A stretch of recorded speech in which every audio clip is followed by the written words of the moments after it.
mbokk internet di Seneweb TV seneweb.com donc tey ñu fas yéene sekk waxtaan ak madame Fatou Kiné Ndiaye mais ci beneen domaine parce que cette fois-ci dañu fas yéene waxtaanee ci benn angle boo xam ne ça concerne un peu des Sénégalais. nga nekk une femme active également dans ce sens-là est-ce que véritablement mën nga ñu dellu si waatal représentation bi nga am ci seen projet bi ak tamit ñan ñoo ko ëmb ak tamit lan la exactement. salaamaaleykum d'abord. ñu ngi leen di remercier bu baax ci invitation bi ak li ngeen ñu nangul loolu lii. donc man maa ngi tudd Fatou Kiné membre Enfant Soleil donc ñun Enfant Soleil dañu nekk association bi nga xam ni association parents la parents yi nga xam dañu am ay doom porteurs d'handicap handicap mooy plus précisément trisomie 21 ak autiste mais yemuñu ci loolu rek aussi ñun ci biir enfant yooyu am nañu 4 cas de infirmité motrice cérébrale ak 6 cas de déficience mentale donc am nañu 200 xale yi nga xam ni ci biir association bi lañu bokk. tamit association bi aussi day mener pour prise en charge psychologique bu famille bi yépp parce que c'est pas évident nga am doom bu handicapé nga xam ni c'est très dur au début l'acceptation de la famille l'acceptation d'abord des parents et la prise en charge aussi santé domaine médical paramédical domaine scolaire professionnel loolu yépp ñun dañ ciy yëngu. Parce que domaine paramédical bi c'est excessivement cher. D'accord. C'est excessivement cher. Les quelques spécialistes qui existent fii au Sénégal se trouvent dans le privé. D'accord. Et ça tourne autour de 15 000 20 000 francs par séance. Okay. Donc deux séances par semaine. Donc durée bi ngay def ba sa doom di réadapté wu di am la motricité l'orthophonie les bonnes prononciations les beaux mots. Donc ça prend du temps. Okay. Donc voilà. D'accord donc vous regroupez ay enfants yoo xamante ni dañoo am problème handicap yéen ngeen di prendre en soin ci ñoom seen wàllum santé ak nu ñuy def màgg mën a jël benn allure bi alors dans tout ça ñan ñoo composé seen projet boobule et tamit lan moo leen motiver véritablement ba ngeen dugg ci contexte bu mel noonu. merci loolu dama ciy sawar trop parce que Enfant Soleil boo xoolee ay parents la lu ci ëpp ay parents la ay parents ñoo ñëw xool seen condition doom. xool xale yi ñu ne lii kat on peut pas tout attendre. mënuñu xaar lépp ci état dañuy jël en main suñuy doom mettre leen dans de très bonnes conditions vrai que metti na mais ñun ñëpp ñu mbooloo mooy doole xool nu ñuy avancer. en plus aussi Enfant Soleil mi ngi liggéey en partenariat di bénéficier wu aide de Enfant Soleil France ak Belgique. D'accord. foofu aussi ay Sénégalais de l'extérieur lañu ñu nekk foofu aussi ñu sensible ci suñu combat ñëw di ñu aider. D'accord alors aujourd'hui répartition la ñuy wax d'habitude au-delà de France bi nga xamante ni yéen a ngi fa am collaboration. Est-ce que vous êtes partout à l'intérieur du Sénégal wala déjà am nga fu ngeen implanté wu am fa comme adresse wala maison boo xam ne vous accueillez des enfants. pour l'instant ñu ngi Ngor. Ngor commencé nañ suñu ay activités gratuitement psychomotricien psychologue orthophoniste pour l'instant ñu ngi casé wu Ngor et bientôt inchallah au mois d'avril ñu ngi espérer ubbi suñu centre maison jaune bi nga xam ne ñun ñoo ko defar avec suñu propre fonds. mi ngi nekk Malika incha allah ñu ngi yaakaar ni au mois d'avril incha allah maison bi dina commencer ses activités.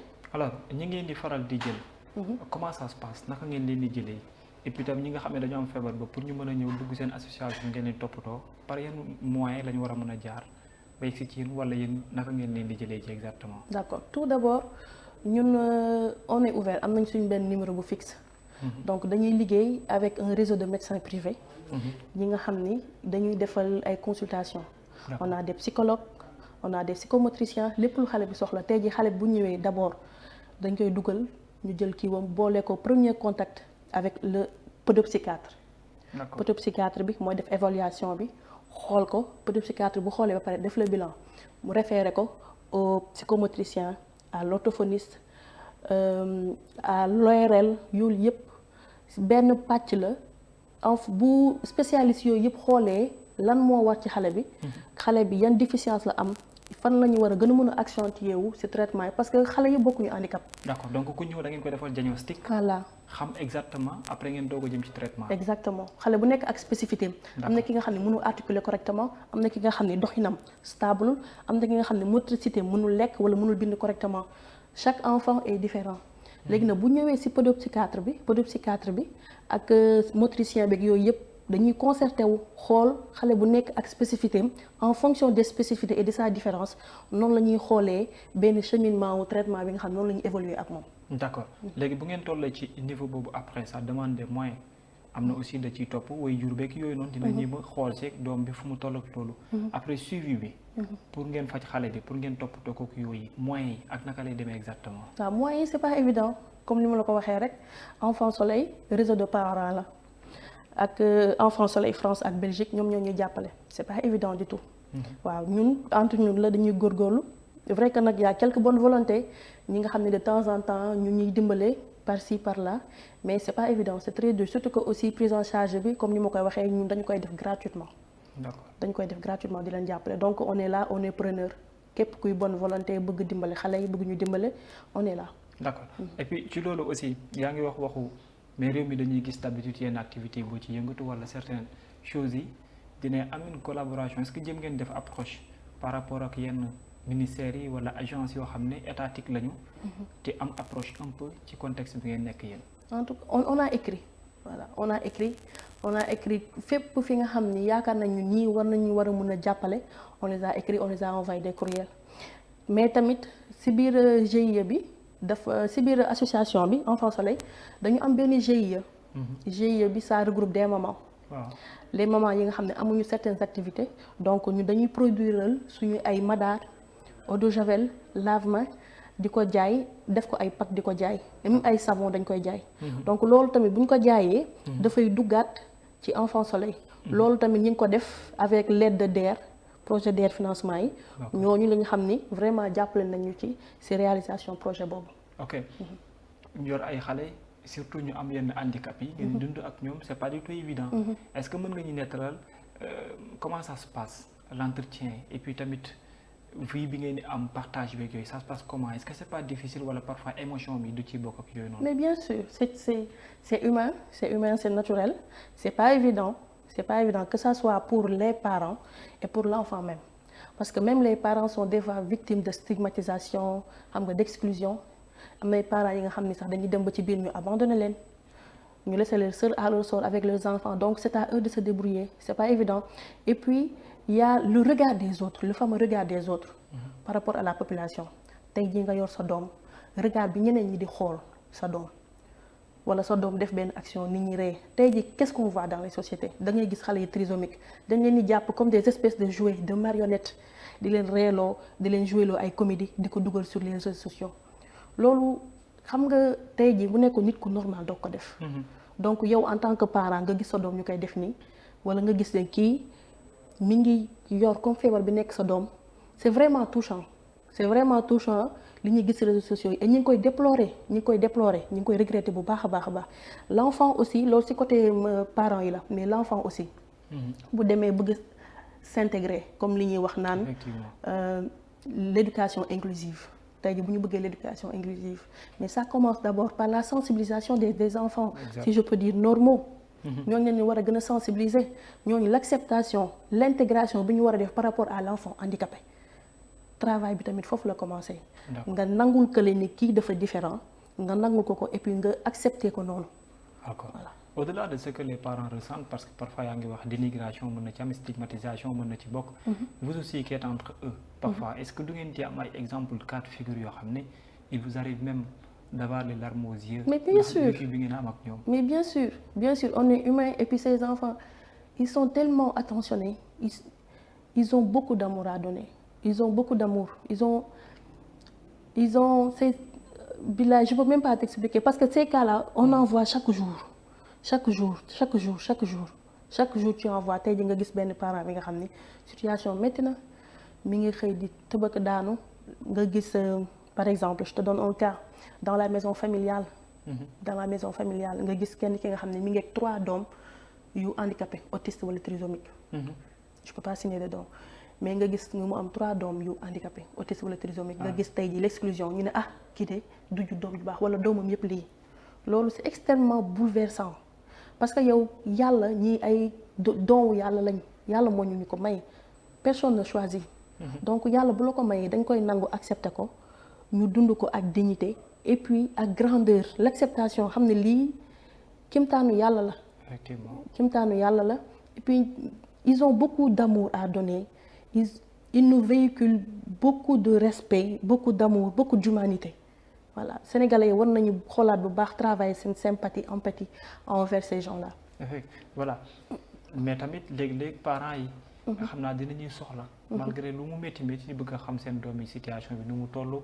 suivi bi nu muy demee vous leur permettez de venir regarder wala parfois dañuy ñëw indi ngeen def traitement ñu yóbbuwaat wala da ngeen leen di loger ku bëgg a gis sa doom ñëw. non suivi bi yow yaay ñëw indi sa doom boo ñëwee indi sa doom nga toog ak médecin bi mu poser la ay questions par rapport ak questions yi mu lay poser yow si la ñuy xool sa spécificité doom bu dee psychomotricien bi la. ñu orienté ko psychomotricien bi toog waxtaan ak xale bi. xool xale bi lan la soxla mu wax ak moom bu dee orthophoniste bi la orthophoniste bi dem toog wax ak moom ne la kat nii ak nii ak nii ak nii ngay defee chaque fois boo demee da ngay def benn compte rendu def benn débriefing ñu xool nag sa spécificité doom lan la ñu travailler si loolu. ay ñaata yooyu ngeen di accueillir d'habitude par jour et puis tam ñi ngeen yoraale déjà bu dee am na ndax mën nga ñëw ci lim bi. ñun on a 200 enfants. 200 enfants la ñu am waaw 200 enfants et c'est pas seulement à Dakar on a Thiès Touba c'est pas seulement à Dakar ñun Enfants Soleil jëluñu ko seulement pour la région de Dakar parce qu'on passe aux autres enfants ñi nga xam ne ñi ngi au fin fond du Ziguinchor wala au fin fond de Kaolack. Donc vous êtes en train de délocaliser les trucs. Bien sûr Enfants Soleil c'est ouvert partout dans le Sénégal képp ku soxla wooñu ñun on est là on est disponible. bonne volonté yi tamit ñu ñoo jàppale ñu ndax ñun xalaatuñu suñu ay doom kese dañuy xalaat même les prochaines générations à venir. Très bien seen objectif véritablement lan la. suñu objectif d'abord première mooy lever la stigmatisation bi. lever l'exclusion bi l'isolement. lépp luy vraiment regard bi nga xam ni c'est pas bienveillant ñu lever ko ci loolu vis-à-vis des parents comme de l'enfant. D'accord. loolu mooy objectif première bi. Deuxièmement suñu beneen objectif bi mooy école inclusive parfaite. D'accord. L'école inclusive parfaite nga xam ni képp ki nga xam ne muy doomu Sénégal. sa doom nekk am benn école de proximité nga dem mun fa yóbbu sa doom teg ko dans de très bonnes conditions et vraiment ñu mettre toutes les dispositions yi nga xam ne xale bi mun na fa passer une année scolaire paisible normale loolu ñu def ko. D'accord. beneen bi tamit mooy ñun Enfants Soleil am nañu ay enfants autistes wala trisomiques yi nga xam ne ils ont plus de 15 ans ñooñu tey jii am na ñu jàng. Enfants Soleil am na ay élèves yu jàng dañuy jàng mais tey jii seen insertion professionnelle. wala même bu ñu mënul bokk. création de formation loolu commencé nañ ci di ci mbébét nànk-nànk commencé nañ ko. créer leen ay formation yi nga xam ne ñoom ñoo koy def ñu am une insertion professionnelle di liggéey comme ñëpp travail à la chaîne di def di produire di jaay comme ñëpp. D'accord. Alors au-delà de vos objectifs am na également ku ko nam ma amal faaw nga góorgóorlu ci ay ponk yu bari lool. lan ngeen tegaale wala lan ngeen tabaxaale loo xam ne ci ay réalisation lañ ko mën a jàppee. te Enfants Soleil fas yéene ko gën a jëmal. Enfants Soleil tout récemment rek def nañ benn journée médicale consultation gratuite il y a eu plus de 500 consultations. def nañ ko tout récemment à part ça on travaille avec un réseau de médecins privés. yi nga xam ne dañuy dem suñu doom bi dañ fay dem consulter wu gratuitement. D'accord. consulter wu gratuitement te yemuñu foofu aussi. xale yi am nañ ay 50 xale yi nga xam ne am nañ ay bourses familiales. D'accord. chaque mois dañu ñu jox bourse familiale. am nañ ay 35 xale yi nga xam ni am nañu mutuelle de santé dañ leen di jox mutuelle de santé te pare guñu ñu ngi ñëw nànk-nànk. li ñu may bi ñu gën a soxal tamit mooy psychomotriciens yi orthophonistes yi pédopsychiatrie loolu surtout mu accessible. D'accord. mu accessible partout dans le Sénégal comme ni ma la ko waxee c'est excessivement coûteux. 15 000 francs la séance voire 20 000 francs la séance. C'est beaucoup d'argent. C'est beaucoup d'argent. suñu maison jaune bi tamit ñi ngi ci suñu projet de réalisation la. bientôt au mois d'avril incha allah ñi ngi espérer ubbi donc ñi ngi fii dañu bëgg ubbi yeneen maison jaune partout dans le Sénégal. fépp fu am suñu ay doom nga xam ni ñi nekk Thiès duñu soxlaatew di déplacer wu de Thiès à Dakar pour ñu suivre seen doom ñi nekk Ziguinchor tel et tel noonu ñëpp. donc loolu moom ngeen projeté ci programme yi ngeen fas yéene réaliser. pour ce yooyu c'est déjà voilà yooyu moom c'est déjà réalisé. D'accord. waaw yooyu c'est déjà réalisé moom. alors yooyu noonu yëpp ça demande beaucoup de collaboration. fan ngeen tollu tey ak ministère yi au-delà requêtes yi nga wax bind ngeen ko et puis tam l'appel auprès même peut-être pas association yi ak ñëpp ñoo xam ne war nañ ci mën a jàpp fan ngeen toll ak ñoom réellement au-delà de ces requêtes là yi nga xam ne formulé ngeen ko.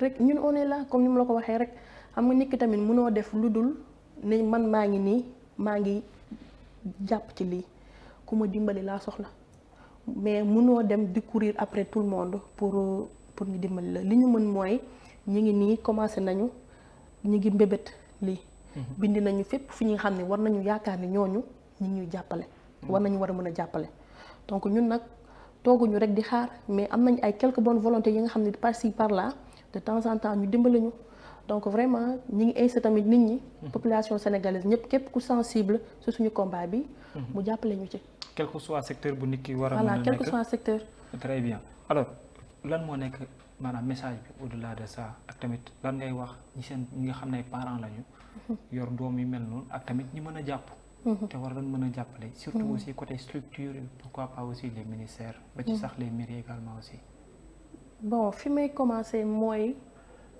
parents yi d'abord parents yi di leen gën a yokk doole foofu lay commencer d'abord c'est pas évident d'avoir un enfant en situation d'handicap c'est pas du tout évident que ça soit psychologiquement émotionnellement dans tous les plans c'est très difficile di leen yokk doole dire que fépp foo la nekk Sénégal que ñun nous sommes là avec nos très peu moyens qu'on a nous sommes là nous sommes disposés à vous aider voilà deuxième point bi tamit fi may ñëw mooy di ñaan ndimbal rek d'accord voilà képp ki nga xam ni yow humain nga et puis tu es touché par notre combat képp ki nga xam ne tu te sens concerné par li ñuy def ñu ngi leen di woo ngeen dimbali ñu parce que lii vraiment ça ne c'est pas question de secteur ak ñàkk secteur lii nii voilà c'est un sujet humain bi nga xam ne war na mën a toucher képp kuy doomu aadama d'accord voilà très bien donc ku leen bëgg a rejoindre aussi Enfant Soleil il peut vous contacter au 77 540 51 voilà 51 au 540 51 51 77 540 51 51 nous sommes dans toutes les plateformes Facebook Instagram képp ku ñu bëgg a woo rek wala nga bëgg ñu aider rek foo ñu contacter incha allah dinañ la wuyu. amoon nañu mbégte di la dalal ci Seneb TV seneb.com ñu ngi lay jaajëfal. merci beaucoup ñun ñoo di remercier baax merci beaucoup. jërëjëf.